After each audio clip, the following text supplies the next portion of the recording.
système de centrage qui va venir remettre le drone bien dans son...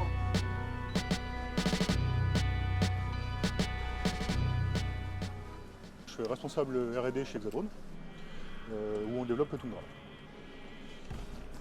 Donc pour développer ce drone, c'est un porteur, on va dire, universel, donc qui permet d'emporter n'importe quel type de charge utile.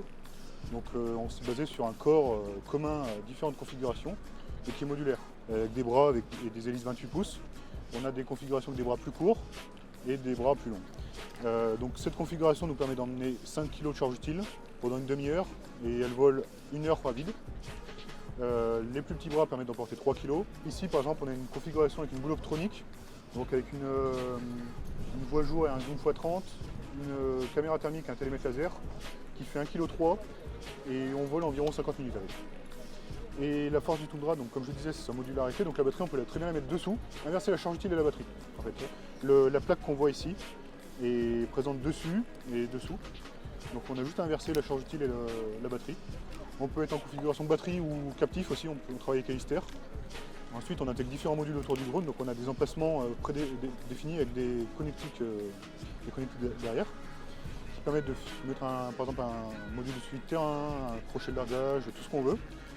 Donc là, tel que le module que tu as dans la main, tu as tout ce qui est carte de vol, les antennes, tout ça, c'est intégré. Là, j'ai la radiocommande, la carte de vol, l'ordinateur, le compagnon computer. C'est une config modifiée parce qu'il y a un parachute en plus. Ouais. Mais oui, j'ai 2 GPS d'origine. Donc c'est des GPS F9P qui permettent de s'abstenir des calibrations compas. Donc c'est un gros point qui, quand on fait des grands déplacements, ça permet d'être opérationnel tout de suite. On a la prise d'alimentation, la caméra FPV. Et on a surtout intégré le coupe-circuit d'origine avec sa clé de sécurité.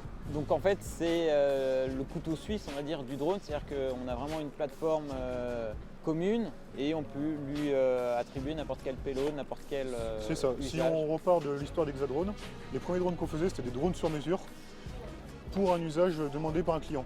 Et à force on s'est concentré sur un porteur unique, capable de tout faire et modulaire, et en fait on l'appelle le drone porte-outil finalement.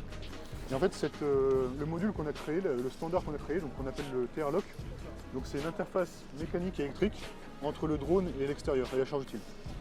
La grosse différence avec la première version, c'est que le client n'a plus à accéder à l'intérieur de la machine pour intégrer une charge utile ou un module. Avant, le V1 était configurable, mais il fallait vraiment s'y connaître et être intégrateur et aller bricoler dans la machine, alors que là, tout se fait en extérieur et on peut intégrer vraiment tout type de charge utile. Ici, on fait du vol autonome avec UAVIA, des caméras très haute résolution avec phase 1 pour l'inspection, des caméras d'inspection et de photogrammétrie avec du thermique. Ça c'est pour montrer le cas d'usage d'un électroaimant. Par exemple on va aller poser un rover dans une zone qui va faire sa mission et on reviendra le chercher 2 heures après.